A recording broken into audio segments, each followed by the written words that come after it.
Hello students, good morning. आज वैसे ईद का हॉलीडे है, लेकिन मैंने सोचा कि आज फ्रेश हूँ तो आपके लिए और एक वीडियो बनाया जाए। सो चैप्टर नंबर 3 में हम क्या स्टार्ट करने वाले हैं आज? तो periodic trends in properties of element. वैसे टेक्स्ट बुक की कंपैरिजन में आप देखोगे ना, बहुत छोटा लगेगा ये टॉपिक, 1 और 2 पेज में तो वो पूरा कवर हो जाएगा। लेकिन अगर कॉम्पिटिटिव लेवल पे आपको ये टॉपिक पढ़ना है, भाई बहुत सारे क्वेश्चंस इसमें आने वाले हैं। ये काफ़ी brain mapping, brain storming topic भी है और इस टॉपिक को बहुत अच्छे से कवर करना है, तो आज फ्रेश वाले मूड में ही मुझे पढ़ाना पड़ेगा। सो यहाँ पे मैंने लिख के रखा है स्टूडेंट्स कि periodic trends in properties of element. Periodic trends मतलब क्या होता है, सबसे पहले ये समझेंगे। तो पीरियोडिक टेबल एक गिफ्ट है हमारे लिए, जिसमें 118 एलिमेंट का पूरा क्लासिफिकेशन है स्टूडेंट्स। तो ये क्लासिफिकेशन जो भी है बहुत ही ज्यादा सोच समझ के किया है। जैसे पीरियोडिक टेबल में आप ग्रुप 1 को देखो, लीना की अब से फरियत, तो ग्रुप 1 के जितने भी एलिमेंट्स है ना, उनकी आउटर मोस्ट इलेक्ट्रॉनिक कॉन्फ़िगरेशन आपने देखी ना, सबकी सेम है, यानी जनरल कॉन्फ़िगरेशन ns1 है, यानी सबकी लास्ट ऑर्बिट में एक इलेक्ट्रॉन है। वैसे ही सेम अगर वो सेकेंड ग्रुप का एलिमेंट है तो सेकेंड ग्रुप में बे एंड जी का सर 12 जितने भी एलिमेंट्स हैं सबके आउटर मोस्ट ऑर्बिट में जो इलेक्ट्रॉन्स है, यानी कि अब देखोगे ना तो जितने भी ग्रुप वाइज डिवाइड किए हैं ना, वो सारे एलिमेंट के आउटर मोस्ट ऑर्बिट में इलेक्ट्रॉनिक कॉन्फ़िगरेशन सेम है। तो यहाँ पे व्हाट इज पीरियोडिक ट्रेंड्स? तो most of the properties of element, for example atomic volume, ionisation enthalpy, electron negativity, electron gain enthalpy, melting point, boiling point, density, जो कि हम इस चैप्टर में पढ़ने वाले हैं, वो most of the properties are directly related with electronic configuration. So यहां पे जैसे आप पीरियड्स में मूव होते हो, ऐसे लेफ्ट टू राइट जो पीरियड है उसमें हमको लेफ्ट टू राइट मूव होना है, और जो ग्रुप्स है उसमें हम टॉप टू बॉटम मूव होने वाले हैं। तो जैसे जैसे हम left to right move on होते हैं, वैसे जो इलेक्ट्रॉनिक कॉन्फ़िगरेशन में चेंज आता है, तो with the change of electronic configuration ये प्रॉपर्टीज में थोड़ा थोड़ा चेंज आता है। सो एक स्पेसिफिक इंटरवल के बाद एक स्पेसिफिक रिदम में प्रॉपर्टीज के अंदर जो चेंज आता है, इसको हम बोलते हैं पीरियोडिक ट्रेंड। यानी ऐसे जाओगे तो कुछ डिक्रीज हो जाएगा रिदमेटिक, ऐसे जाओगे तो कुछ इंक्रीज होता है rhythmic, step by step, that is called periodic. So यहाँ पे periodic trends mostly in physical properties, और इसमें सबसे पहले आज हम पढ़ने वाले हैं एटॉमिक रेडियाई, यानी आज का हमारा टॉपिक है atomic radius. Radius, atomic radius word सुनते ही मन में लड्डू फूट गया, क्योंकि आपको पता है रेडियस क्या होता है। तो आप बोल दोगे कि हाँ 10th में पढ़ा था, सर्कल होता है ना, उसका जो सेंटर होता है और सेंटर से लेके ये वाला जो डिस्टेंस है उसको हम रेडियस बोलते थे। ओके, नो प्रॉब्लम, यही रेडियस है मैथमेटिकल पॉइंट ऑफ व्यू। लेकिन हमको ये वाला रेडियस, सर्कल का रेडियस नहीं पढ़ना है। What is our topic today? It's atomic radius, यानी कि रेडियस ऑफ एटम। अब क्या सोचना है, तो एटम का शेप जो कि स्फेरिकल है, तो ओके, नो प्रॉब्लम, स्फीयर का भी रेडियस तो होता ही है ना, but that is the problem. Atom देखा किसने है? It's a very very very very small, यानी कि टू स्मॉल एंटाइटी, इतना छोटा कि हमने देखा ही नहीं, तो उसको पकड़ोगे कैसे? अगर बड़ा होता ना तो पकड़ लेते, आप स्केल ले लेते और स्केल से उसका रेडियस कैलकुलेट कर लेते। लेकिन ये तो इतना छोटा है, आपको पता है ना, ऑलमोस्ट सोचा जाए तो हर एक एटम जो है ना, मोस्ट प्रोबेबल सारे एटम की रेडियस जो है 1.2 एंगस्ट्रम के आसपास है, और ये बहुत छोटा डिस्टेंस है, इसीलिए हम उसको ऑलमोस्ट एंगस्ट्रम में मेजर करते हैं, या फिर पिकोमीटर या तो नैनोमीटर में हम मेजर करते हैं। तो 1.2 एंगस्ट्रम या 0.12 नैनोमीटर, इसको आप बोल सकते हो, नैनोमीटर में 0.12 हो जाएगा। तो ऑलमोस्ट इसके आजू बाजू के साइज है एटम के।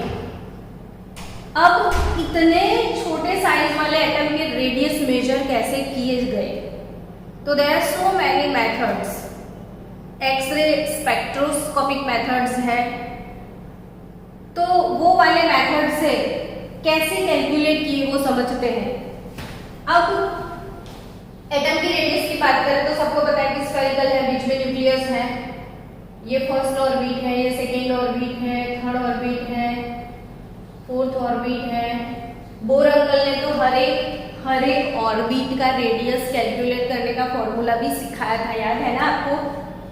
बोर अंकल का formula Rn is equal to 0.529 into n square upon z वाला। तो यहाँ पे एटॉमिक रेडियस की बात है, ऑर्बिटल रेडियस की नहीं। तो एटॉमिक रेडियस की बात करें तो distance between nucleus and outer most orbital electron. सबसे लास्ट वाला जो ऑर्बिट है ना बच्चों, उसको क्या बोलते हैं? आउटर मोस्ट ऑर्बिट, और इसको बोला जाता है वैलेंस ऑर्बिट ऑल्सो। सो यहाँ पे आउटर मोस्ट ऑर्बिट और वैलेंस ऑर्बिट का इलेक्ट्रॉन और न्यूक्लियस, इन दोनों के बीच के डिस्टेंस को रेडियस बोलना है। आई डोंट थिंक कि मुझे डेफिनेशन लिखने की जरूरत है। अब अपने पास नोटबुक और पेन रखो। जैसे जैसे लेक्चर मूव ऑन होता है तो सारी बातें अपने आप नोट डाउन करो। नोट्स हमेशा खुद बनानी होती है, जितना खुद लिखोगे उतना स्मार्ट बन जाओगे। सो यहाँ पे what is the radius here? तो distance between the nucleus and outermost electron. लेकिन फिर भी प्रॉब्लम है, तो क्या? तो अकॉर्डिंग टू क्वांटम मैकेनिक्स, हमने एटम का जो लास्ट अपडेटेड वर्जन मॉडल जो पढ़ा था ना बच्चों, वो क्वांटम मैकेनिकल मॉडल है, जिसमें इलेक्ट्रॉन नाम का पार्टिकल नहीं रहा है, इलेक्ट्रॉन वेव बन चुका है। तो कैसे फिर यहाँ पे इलेक्ट्रॉन है वैसे आप सोच सकते हो। आपको तो सोचना है ना, इलेक्ट्रॉन तो वेव है, और वेव यानी कि यहाँ पे इलेक्ट्रॉन प्रोबेबिलिटी तो कहीं पे भी हो सकती है, कहीं पे भी। तो अब रेडियस कैसे निकाला जाए? दूसरी चीज, वैसे भी ये जितने सारे एटम्स हैं उनका फ्री एग्जिस्टेंस तो है ही नहीं।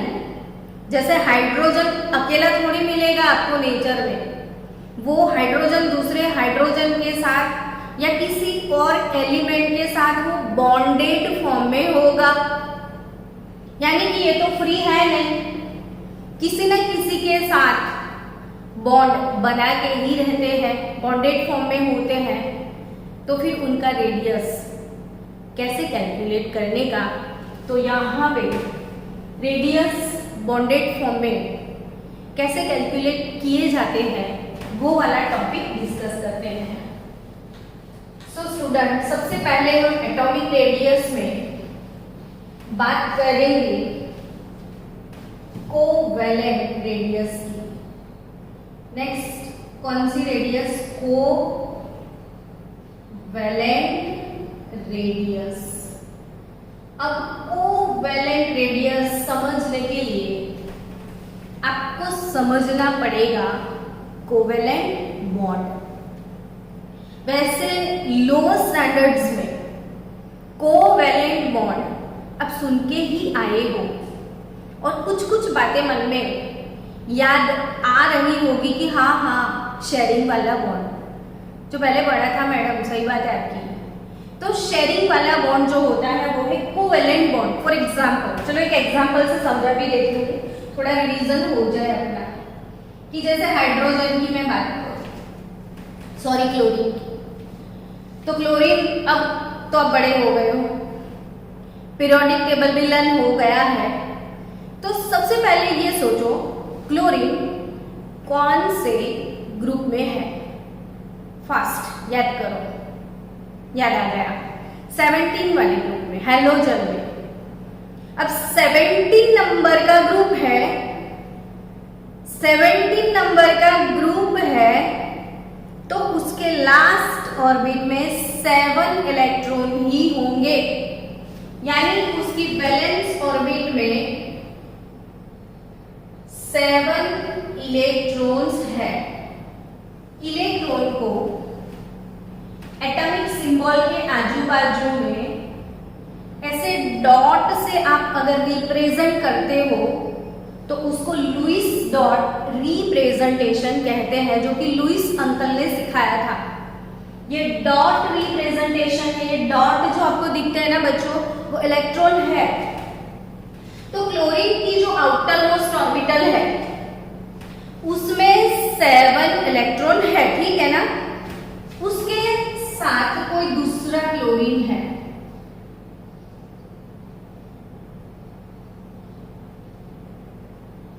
भाई उसके साथ भी 7 इलेक्ट्रॉन है। अब सबको ना अपने लास्ट ऑर्बिट में ऑक्टेट क्लियर करने का टेंडेंसी होता है। सबको लास्ट ऑर्बिट में बच्चों क्या क्लियर करना होता है? ऑक्टेट। अब इसको अगर ऑक्टेट क्लियर करना है तो वो कैसे करेगा? इसके पास भी 7 है, इसके पास भी 7 है, दोनों को 8 चाहिए। तो सिंपल सा फंडा, दोनों एक एक इलेक्ट्रॉन का शेयरिंग कर लेंगे। तो ये वाला जो इलेक्ट्रॉन है इसका और इसका, वो शेयरिंग में आ जाएगा। यानी कि अब ये देखो, ये इलेक्ट्रॉन इसको भी यूज करना है, ये इलेक्ट्रॉन इसको भी यूज करना है। सिंपल सी बात है। तो यहाँ पे एक एक इलेक्ट्रॉन का शेयरिंग जो हुआ, और यहाँ पे 2 इलेक्ट्रॉन पेयर में होंगे ये हमेशा, तो ये शेयर्ड पेयर है, शेयर्ड पेयर यानी शेयरिंग वाला पेयर जो कि बॉन्ड बनाने में यूज होता है। So this pair is called bonding electron pair. यहाँ से छोटे छोटे केमिस्ट्री के कंसेप्ट जो है वो हम साथ साथ समझते जाएंगे, ताकि छोटी छोटी बातें भी आपको समझ में आए। ये शेयरिंग वाला इलेक्ट्रॉन पेयर है जिसको हम बोलेंगे शेयर्ड इलेक्ट्रॉन पेयर, क्योंकि उसने बॉन्ड बॉन्डिंग के अंदर पार्टिसिपेट किया है, so it is called bonding electron pair also. Hello everyone, shared pair there is one and it is also called bonding electron pair which is used in bonding. So ये वाला जो atom है आपको literally दिख रहा है, bonded atom है। और बॉन्ड कौन सा है बच्चों? तो इट इज कोवेलेंट बॉन्ड, जो शेयरिंग से बनता है। वैसे बॉन्ड को आप क्या बोलोगे? Covalent bond. सो यहाँ पे distance between this two nuclei, distance between this two nuclei, suppose इसको मैंने एटम ए बोला, इसको मैंने एटम बी बोला, तो distance between A and B. तो ये मेजर करने के लिए there are so many spectroscopic method here. X ray spectroscopic method से ये डिस्टेंस जो है हम मेजर कर सकते हैं। अब ये जो डिस्टेंस मिल गया, ये डिस्टेंस जो है 198 पिकोमीटर जितना है। क्लोरीन के दोनों एटम के बीच में ये वाला डिस्टेंस कितना है बच्चों? 198 पिकोमीटर। तो what is radius of chloride? और वो भी कौन सी रेडियस बच्चों? कोवेलेंट रेडियस होगा। यहाँ पे क्लोरीन एटम के लिए कौन सा रेडियस होगा? कोवेलेंट रेडियस होगा। और वो कितना होगा?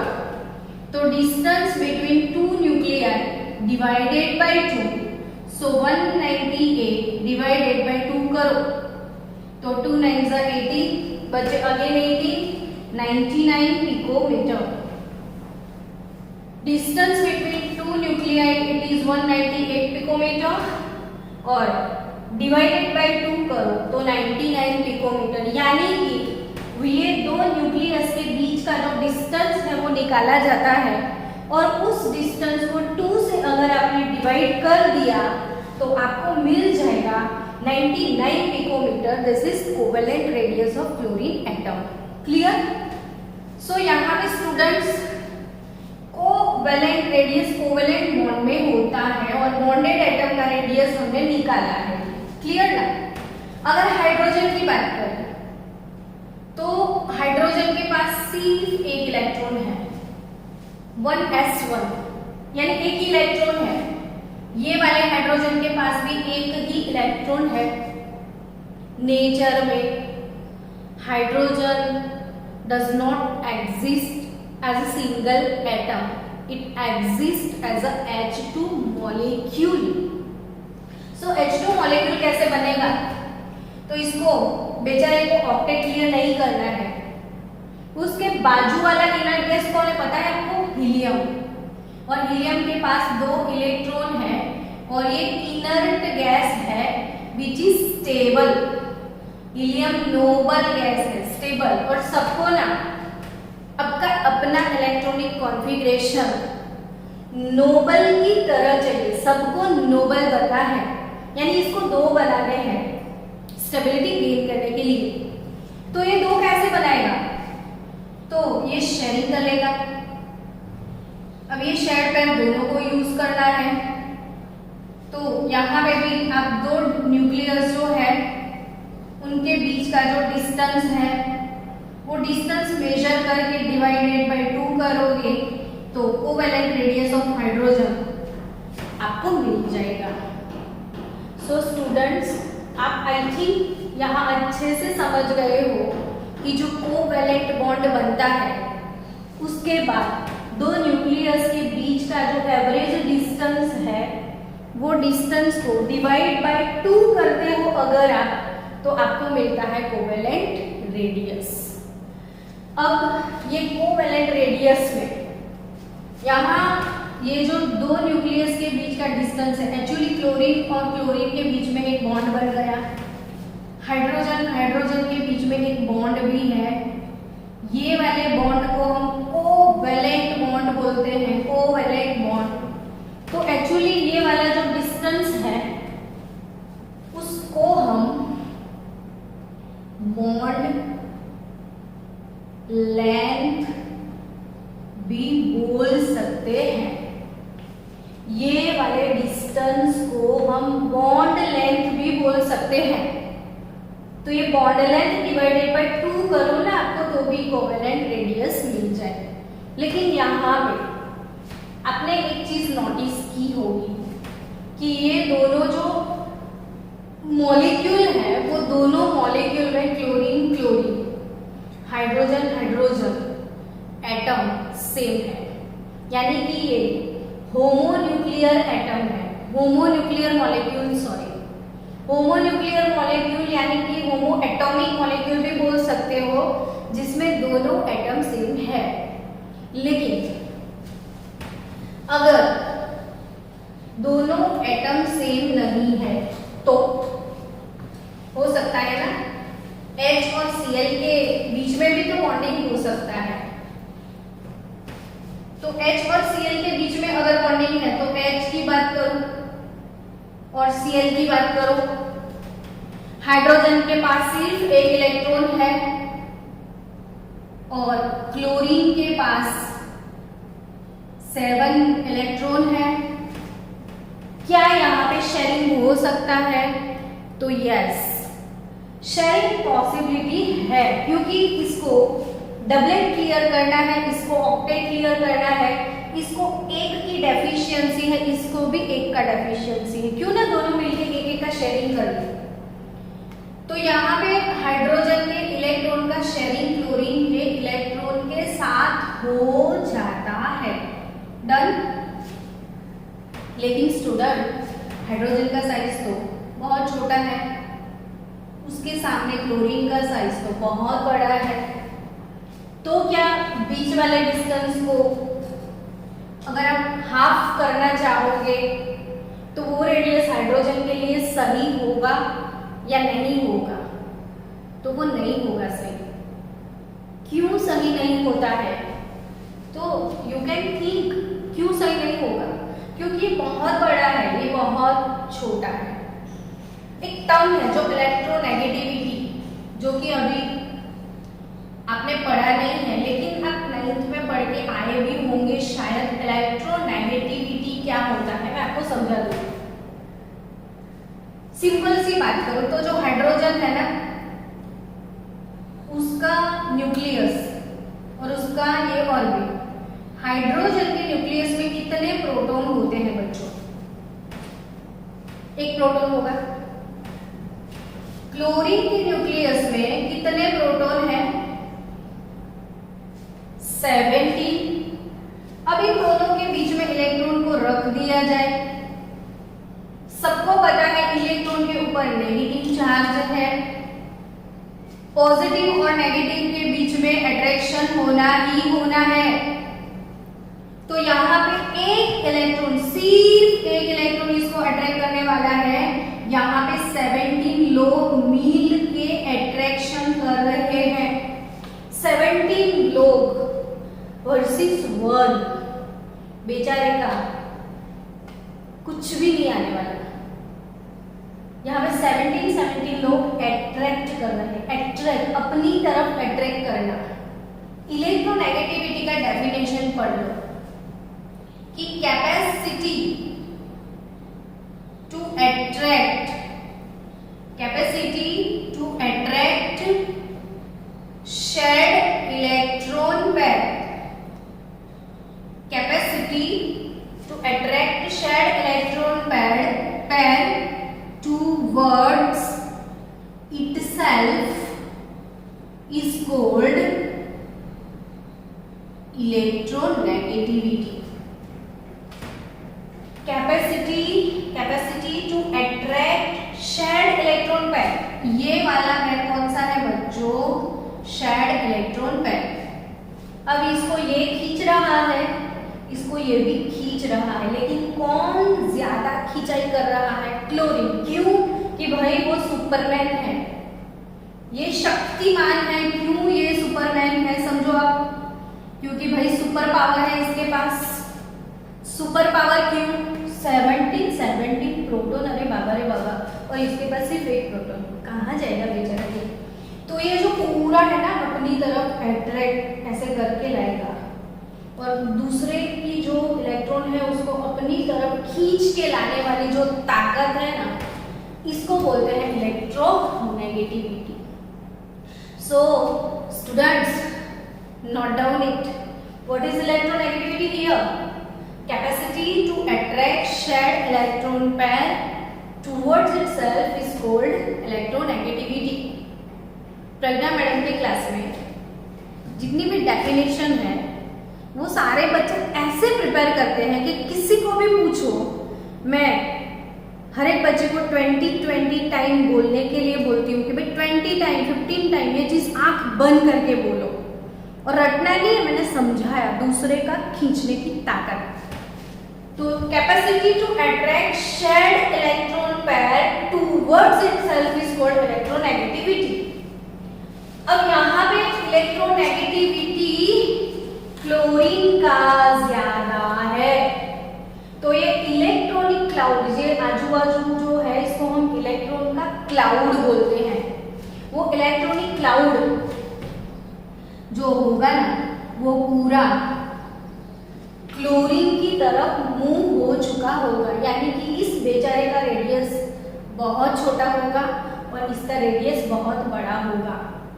So in case of covalent bond in which so much difference between electronegativity, यानी जब इलेक्ट्रोनेगेटिविटी में डिफरेंस होगा, इलेक्ट्रोनेगेटिविटी में क्या होगा? डिफरेंस, यानी दोनों एटम जो है वो डिफरेंट इलेक्ट्रोनेगेटिविटी वाले हैं, H और Cl के जैसे। तब ये रेडियस कैसे कैलकुलेट करना है? तो यहाँ पे distance between two divided by 2 आप नहीं कर सकते हो। यहाँ रेडियस कैसे निकालोगे? ये स्पेशली JEE मेन और JEE एडवांस के बच्चों को डेडिकेट करना है, क्योंकि जी मेन और एडवांस वाले ऐसे लेवल तक जाएंगे, नीट वाले ठीक है नहीं जा सकते, लेकिन जी मेन एडवांस तो जाएंगे इधर। तो यहाँ पे इलेक्ट्रोनेगेटिविटी डिफरेंस कैसे निकालोगे आप? रेडियस, तो रेडियस यहाँ पे कैलकुलेट करना है हाइड्रोजन या क्लोरीन का, तो radius is equal to radius of hydrogen plus radius of chlorine minus 0.9 into bracket XA minus XB। और यहाँ पे XA माइनस XB क्या होता है? XA is the electronegativity of atom A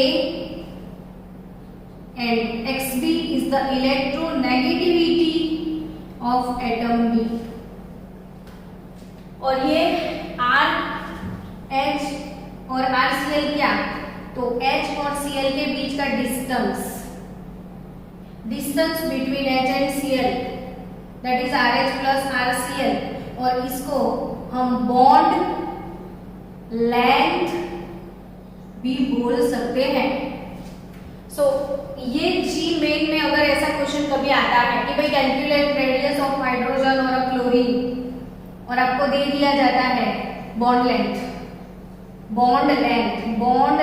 यानी लेंथ ऑफ बॉन्ड, तो इन दोनों के बीच का जो बॉन्ड है, ये सिंपल सी बात है, ये वाले बॉन्ड है, ये बॉन्ड का जो लेंथ है इसको क्या बोलना है? Bond length. तो बॉन्ड का लेंथ एक्चुअली है क्या? तो इन दोनों के बीच का डिस्टेंस।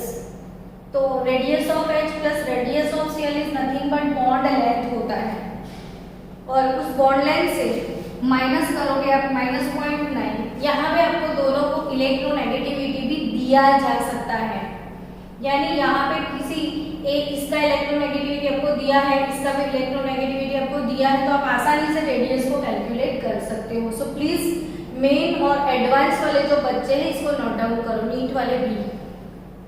तो ये हो गई कोवेलेंट रेडियस की बात। तो कोवेलेंट रेडियस क्या होता है भाई?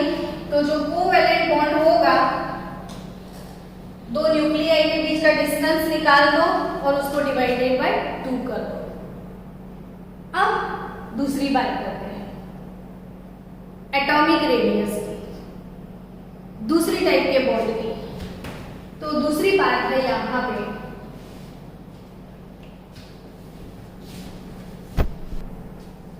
सेकेंड रेडियस जो है अपना वान डेर वाल रेडियस। ये वान डेर वाल क्या है? तो वान डेर वाल साइंटिस्ट का नेम है। वान डेर वाल साइंटिस्ट का नेम है और van der Waals is just one type of attraction between molecule, atom, ions, anything. So यहाँ पे कोई वजह नहीं होती है फिर भी अट्रैक्शन होता है। जैसे आप देखोगे कि Na+ और Cl- ये क्या है? तो बोले ये पॉजिटिव आयन है यानी कैटायन है, ये नेगेटिव आयन है यानी एनायन है।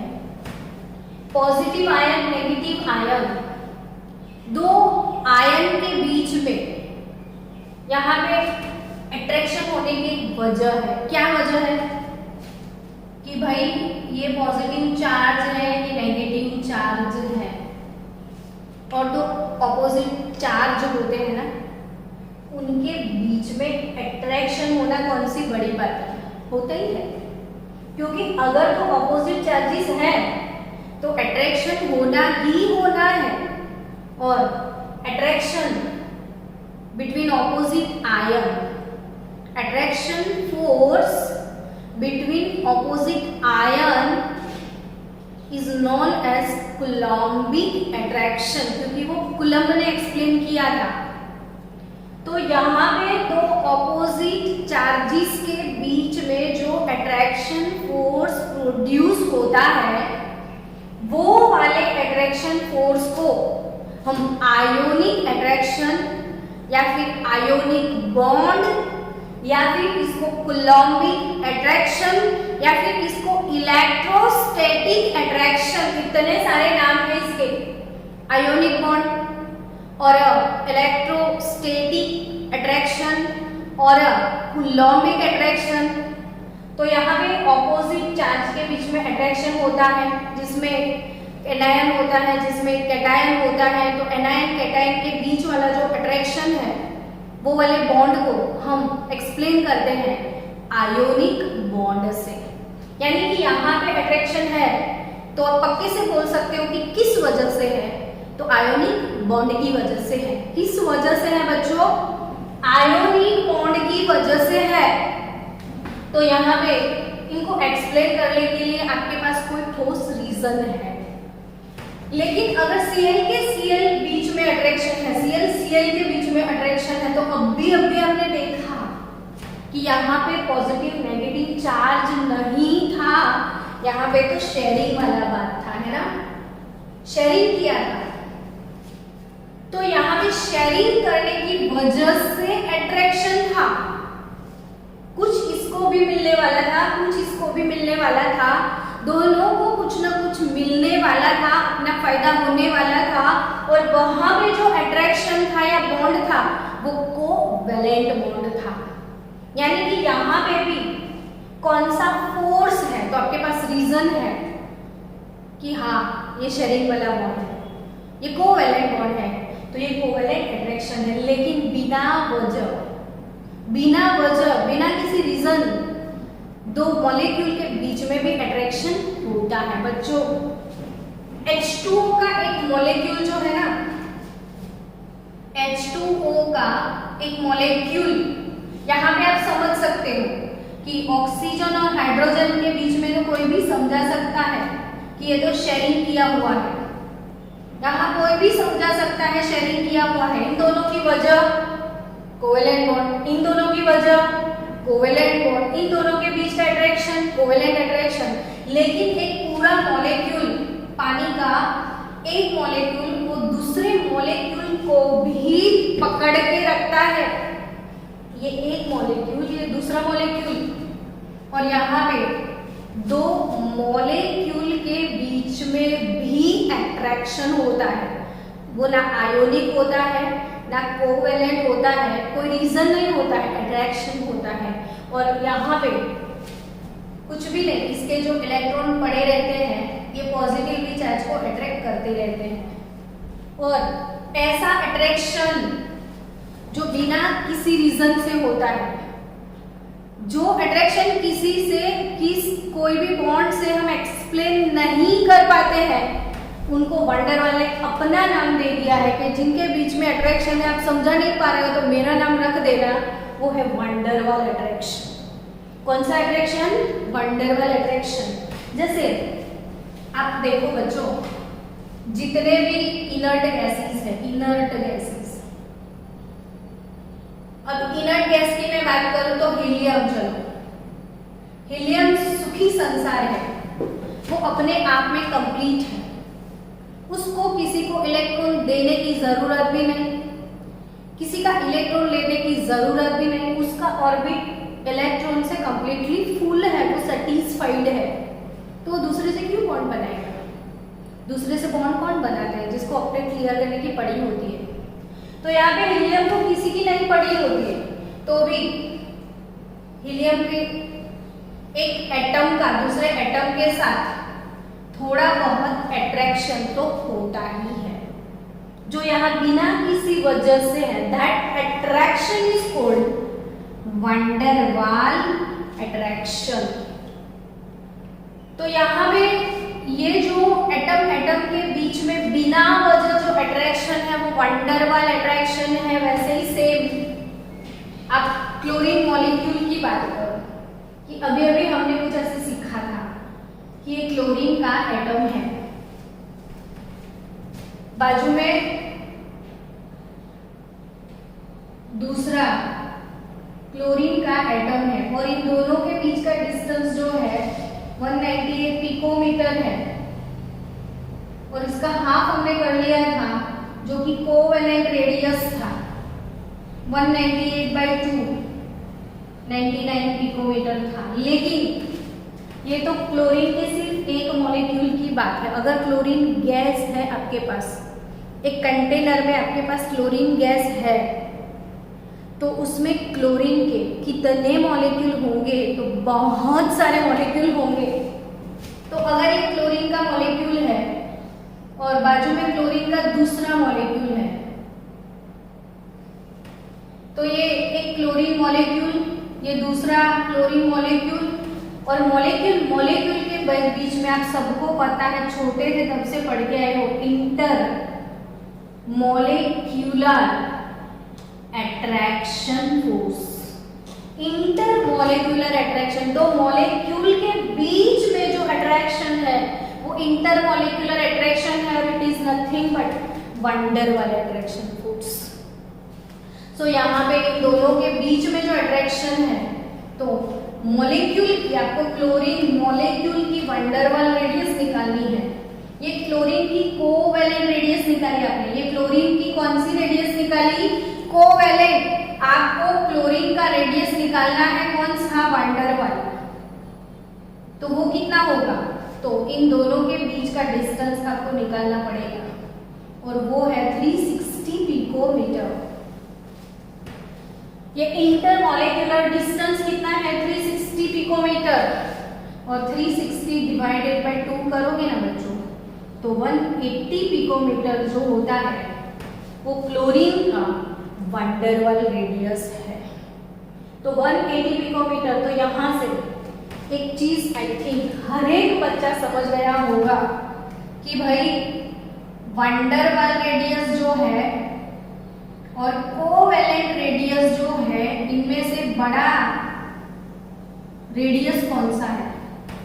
कोवेलेंट रेडियस और वंडर वाल रेडियस में बड़ा रेडियस कौन सा है? तो बट ऑब्वियस वंडर वाल का साइज बड़ा होगा। यहाँ से आप कंपेयर कर लो, 180 पिकोमीटर है, ये 99 पिकोमीटर है। So guys clear it is.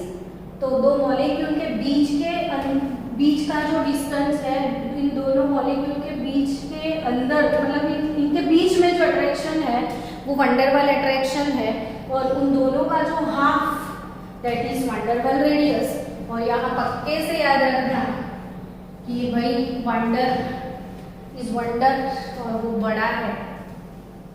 तो अगेन वंडरवाल रेडियस से आप एक चीज पक्के से याद रखना कि जो helium, neon, argon inert gases हैं, इनर्ट गैसेस के अंदर ऑलवेज वंडरवाल रेडियस मिलेगा, क्योंकि वो किसी और के साथ बॉन्ड नहीं बनाते, तो वो बॉन्डेड रेडियस मिलने का तो कोई सवाल ही पैदा नहीं होता। तो इनके जो रेडियस हैं वो जनरली बड़े होते हैं, और इनर्ट गैसेस के जो वॉल्यूम है वो बड़े क्यों हैं, तो वो इसीलिए कि इनके अंदर ऑलवेज वंडरवाल रेडियस निकाला जाता है।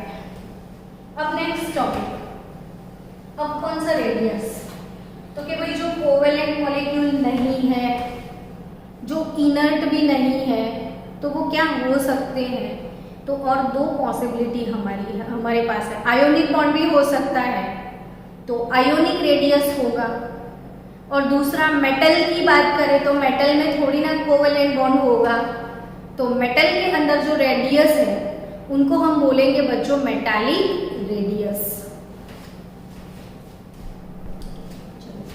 अपना तीसरा रेडियस जो कि है मेटालिक रेडियस। स्टूडेंट थक गए? नहीं थकना है, अब तो पढ़ना है। तो मेटालिक रेडियस क्या होगा, तो थोड़े थोड़े ख्याल आ गए होंगे कि भाई मैडम मेटल के बारे में बोलने वाले हैं। यस, मेटल के बारे में बोलेंगे, तो मेटालिक रेडियस तो मेटल की ही बात होगी। सपोज ये गोल्ड का एक कॉइल है, गोल्ड का सिंबल सबको पता है ना, AU, और यानी गोल्ड। अब यहाँ पे गोल्ड का एटम है, गोल्ड का एटम है, गोल्ड का एटम है, गोल्ड का एटम है, तो गोल्ड के कॉइल में गोल्ड का ही एटम होगा ना, और कुछ थोड़ी होगा। तो यहाँ पे gold gold gold gold gold 3D पूरा स्ट्रक्चर गोल्ड का ही होगा, गोल्ड के अलावा इसमें और कोई एटम नहीं होंगे।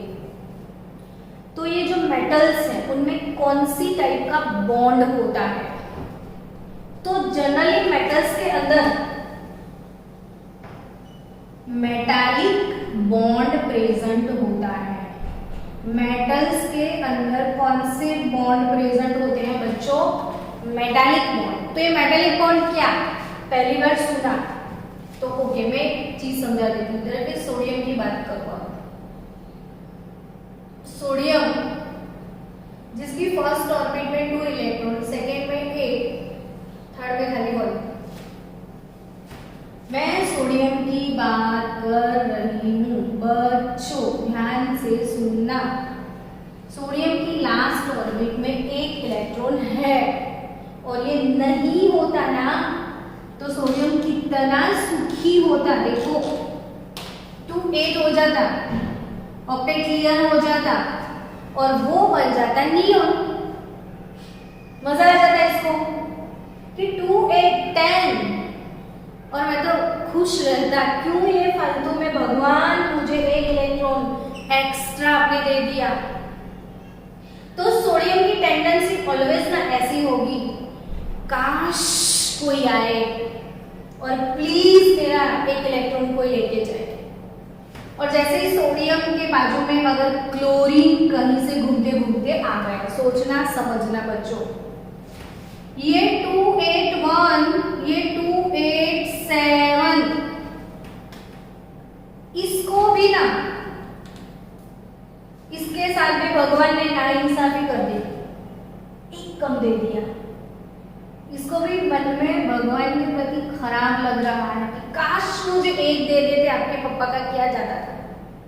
इसको 1 मिल जाता ना तो वो 888 आर्गन जैसा हो जाता, वो सुखी हो जाता। इसका 1 निकाल देते, वो नियॉन जैसा हो जाता। इसको 1 निकालना है, इसको 1 चाहिए। ये स्ट्रॉन्ग दानेश्वरी है, इसको ये है काश कोई आए, मेरा 1 इलेक्ट्रॉन प्लीज लेके चला जाए। और इसको क्या है पता है, काश कोई आए मुझे 1 इलेक्ट्रॉन प्लीज दे के चला जाए। इसको देना है इसको लेना है, इसको देना है, तो लेन देन की बात अच्छे से हो जाएगी। भाई ले ले, मुझे तो वैसे भी नहीं चाहिए, और इसने हटा दिया। इलेक्ट्रॉन लूज करने के बाद वो बन जाएगा Na+। इसने उठा लिया। इलेक्ट्रॉन गेन करने के बाद ये हो जाएगा -1, और वाव, प्लस और माइनस के बीच में तो अट्रैक्शन होने वाला ही है, विच इज आयोनिक अट्रैक्शन। तो ये बन जाएगा हमारा आयोनिक कंपाउंड, और आयोनिक बॉन्ड बन गया। लेकिन अगर ये सोडियम नहीं है और इसके पास सिर्फ क्लोरीन है, तो वो शेयरिंग कर लेगा, तो भी बॉन्ड बन जाएगा। लेकिन सोडियम के बाजू पे फिर से सोडियम ही है।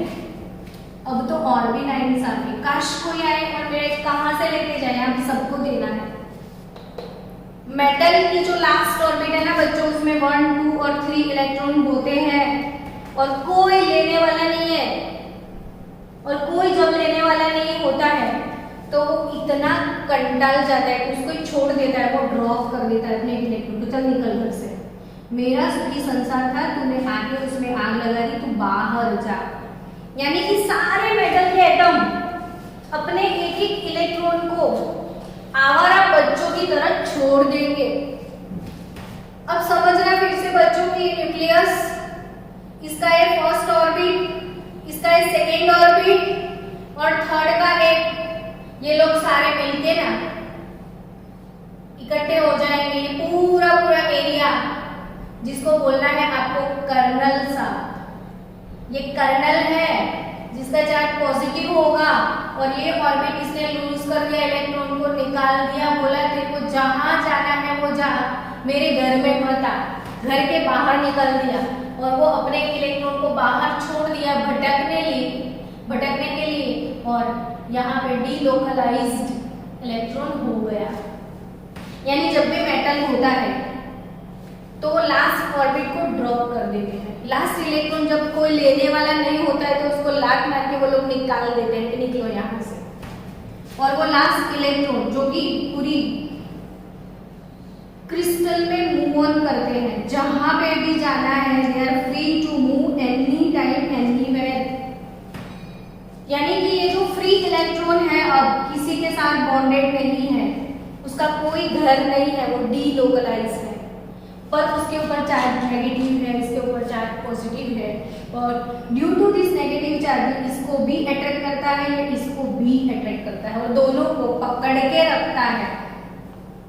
तो यहाँ पे दोनों को पकड़ने के लिए फ्री इलेक्ट्रॉन आ गया, यानी दोनों के बीच में अट्रैक्शन तो है ही है, वो रिमूव नहीं होंगे, क्योंकि दोनों के बीच में बैठा कौन है, डीलोकलाइज्ड इलेक्ट्रॉन। और इन दोनों के बीच का जो अट्रैक्शन है यानी बॉन्ड का दूसरा नाम है अट्रैक्शन। कोई बोले बॉन्ड तो आप बोलना अट्रैक्शन।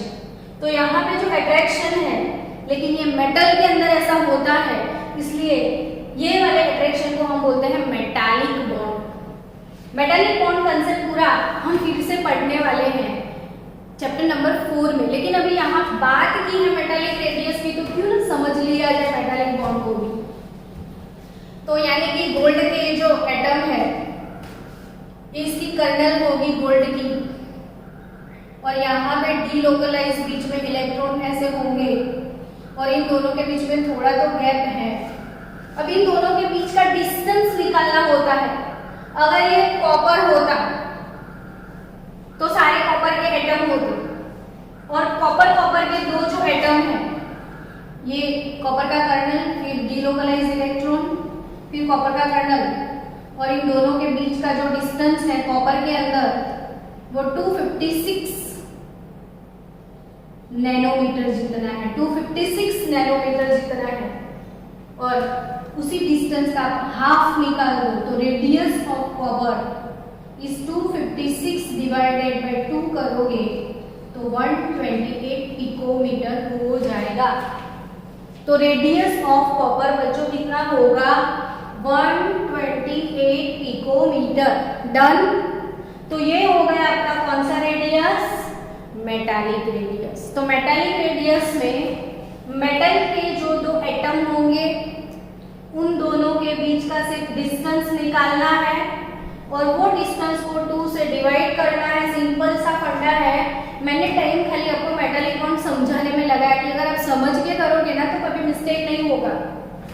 तो अब आपको फिर से एक चीज याद करनी, सबसे बड़ा जो रेडियस है वो कौन सा रेडियस, तो भाई याद रखना सबसे बड़ा तो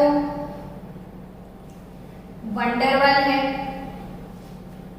उसके बाद मेटल का आता है मेटालिक, और उसके बाद कोवेलेंट। क्योंकि देखो मेटालिक में कुछ ऐसा सीन था, वंडरवाल में कुछ ऐसा सीन था, और कोवेलेंट में ऐसा सीन था। यानी सबसे छोटा कोवेलेंट, उसके बाद मेटालिक और उसके बाद वंडरवाल। तो कॉम्पिटिटिव लेवल पे बच्चों ये चीजें हमेशा याद रखना।